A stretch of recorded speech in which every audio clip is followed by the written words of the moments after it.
साधु साधु महात्मा होते हैं और वो जो है भिक्षा मांगने जाते हैं। उनकी जहाँ कुटिया होती है उसके काफ़ी दूर जा कर के लोगों का गांव था एक, तो वहाँ पे वो भिक्षा मांगने जाते थे। लेकिन जब वो उस गांव में आते थे तो छोटे छोटे बच्चे जो होते थे उनको नहीं पता था और वो उन पे पत्थर मार देते थे। कोई छोटा बच्चा होता था जिसको बिल्कुल समझ नहीं, अबोध बालक जैसे होते हैं वैसा था, और वो उन पे एक आध बार पत्थर मार देता था। तो साधु के साथ में उनके चेले भी थे। ये देखते देखते चेले को 3-4 महीने हो गए, तो फिर उन्होंने अपने गुरु से बोला कि महाराज, जब आप इस गांव में भिक्षा मांगने जाते हो और ये बच्चे जो हैं आपको पत्थर मारते हैं, कई बच्चे तो गाली भी दे देते हैं, तो आपको बुरा नहीं लगता? तो साधु महात्मा ने कहा कि नहीं, मुझे बुरा नहीं लगता। क्यों?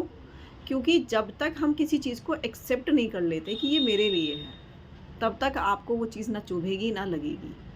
तो मेरा मानना और मेरा कहना सिर्फ इतना है कि कोई आपके बारे में क्या कह रहा है, कोई आपके बारे में क्या सोच रहा है, इससे आपका बिज़नेस नहीं होना चाहिए। आपका बिज़नेस होना चाहिए कि आप खुद क्या चीज़ एक्सेप्ट कर रहे हो, क्या आप ले रहे हो और क्या आप दे रहे हो, या किस चीज़ को आप एक्सेप्ट कर रहे हो। जब तक कोई चीज़ आपको कोई देगा और आप उसको एक्सेप्ट नहीं करोगे, तब तक वो चीज़ आपके पास कभी नहीं आएगी। वो उसी बंदे के पास रहेगी जिसकी वो एक्चुअल में है। समझे? तो कोई क्या कह रहा है, कोई क्यों कह रहा है, इन चीज़ों पे फोकस करने की बजाय आप क्या एक्सपेक्ट कर रहे हो, आप क्या रिसीव कर रहे हो, उस चीज़ पे आपको फोकस होना बहुत ज़्यादा ज़रूरी है।